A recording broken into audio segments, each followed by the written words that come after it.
এই সিমটা যদি আমি নিতে না পারি তাহলে এই আমার এই সিমটাকে জনাব স্বরাষ্ট্র উপদেষ্টা জাহাঙ্গীর আলম স্যারের নিজের নামে রেজিস্ট্রেশন থাকবে কিনা? সবসময় তো আর এক সিমে একরকমের অপার দেয় না, এক সিমে এক রকমের অপার দেয়। সিম কার্ড দিয়ে তো জঙ্গি নির্মূল করা যায় না। সিম কার্ড বন্ধ করে আমরা যদি এইসব নির্মূল করতে যাই, আসলে দেখা গেছে নির্মূল হবে না, এগুলো আরও বাড়বে।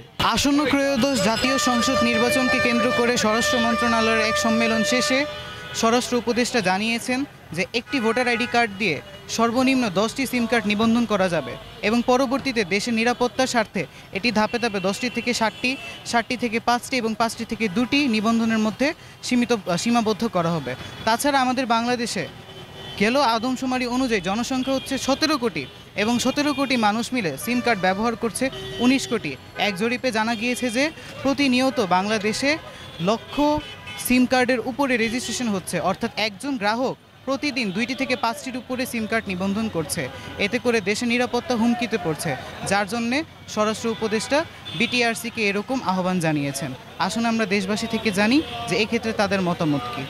মাননীয় স্বরাষ্ট্র উপদেষ্টা জনাব জাহাঙ্গীর আলম স্যার, উনি হচ্ছেন যে কথাটা বলছেন যে হচ্ছে 10টার বেশি সিম একটা লোক রাখতে পারবে না।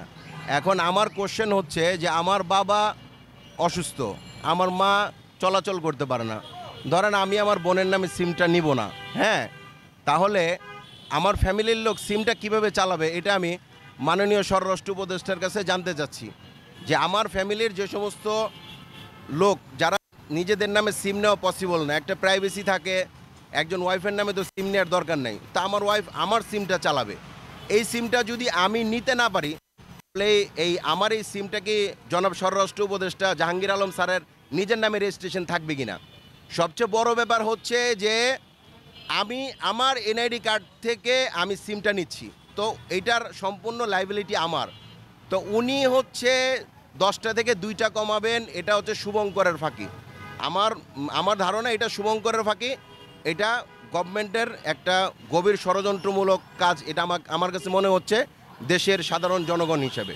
সিম কার্ড দিয়ে তো জঙ্গি নির্মূল করা যায় না। জঙ্গি নির্মূল করার জন্য সামাজিক আপনাকে কি বলে, সামাজিক প্রচারণার দরকার আছে, অন্যান্য অনেক কিছুর দরকার আছে। শুধু সিম দিয়ে কি জঙ্গি নির্মূল হয়?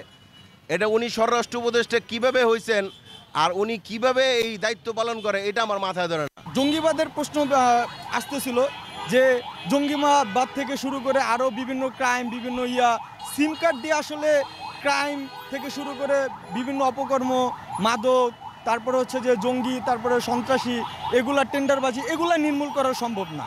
আসলে এই সব কিছু নির্মূল করতে গেলে আমাদের সবার একাগ্রতা এবং সবার একজন সহযোগিতা দরকার। আসলে সিম কার্ড বন্ধ করে আমরা যদি এইসব নির্মূল করতে যাই, আসলে দেখা গেছে নির্মূল হবে না, এগুলো আরও বাড়বে। সিম আপনার যত কমাবে তত ভালো। একজনের দেখা গেছে আপনার 20টা সিম আছে, কিন্তু আপনার একটা সিমে আপনার অফার আসে, একটা আপনার অফার শেষ করে আবার বন্ধ করে থুয়ে দেয়। কিন্তু আপনার সিম আপনার যত কম হবে তত ভালো। এক সিমে তো একসময় এক অপার দেয়, এক সিম তো সবসময় তো আর এক সিমে একরকমের অপার দেয় না, এক সিমে এক রকমের অপার দেয়। এক সিমে অপার বেশি দেয়, এক সিমে অপার কম দেয়। তবে ভাই সব সিমের একই অফার থাকুক, তাহলে সিম মানুষ কমায় ব্যবহার করলে ওটা সবার জন্য ভালো হয় আর কি।